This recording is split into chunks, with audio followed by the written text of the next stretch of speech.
แป้งไก่ตอกแป้งไก่ตอกเด้อนี่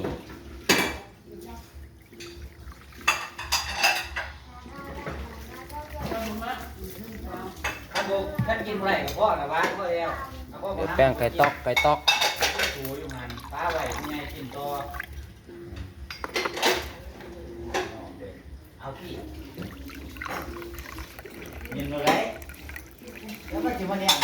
กินอะไรต้องนิดหน่อยแล้วไงแต่ว่าจะชุบกินเบิร์ดมันสิเจ็บคอ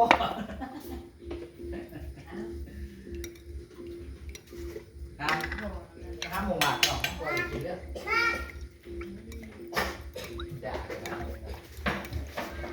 เดี๋ยวไปซื้ออันนี้เผากินเพื่อไปเรื่อยพอจะกินนะเอาเลยนะ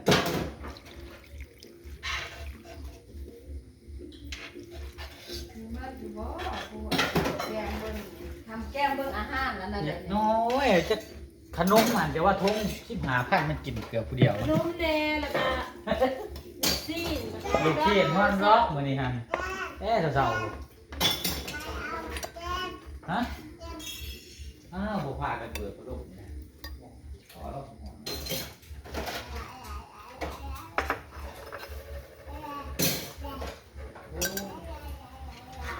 น้ำเย็นๆนะครับ แป้งไก่ตอกแป้งไก่ตอก กินข้าวเหนียวเลย กินแต่แป้งเป็ดไรเลยแป้งไก่ตอกแซ่บ เย็นน้ำเย็นเย็นแห้งน่ากินด้วยจะบวกกินดื้อแล้วว่าเลยนะไม่ได้กองเลยกินน้ำโบป้าแม่กินเอาลองจ่า ๆนี่ก็ตั้มกระปุน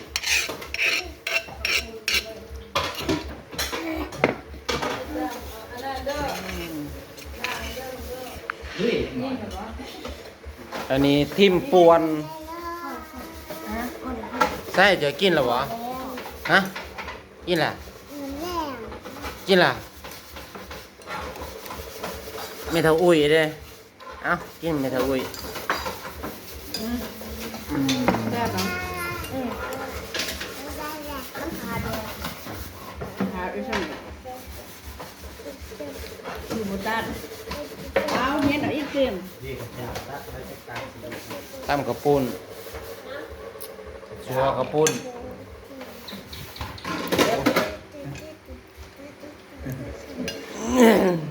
เอาไปทูบบ่ แซ่บเนาะ นี่คือประธานใหญ่ แซ่บแล้ว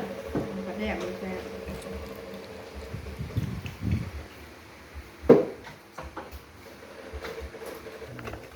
มาแล้วนี่สันโบเย็นๆไว้ผู้น้อยออกไปกับผู้ใหญ่เขาต่อก ระแดกมันแซ่บเลย ไก่ตอกไก่ตอกไก่ตอกเด้อมาเด้อมาเด้อไก่ตอกนี่แซ่บกว่าเป็ดเด้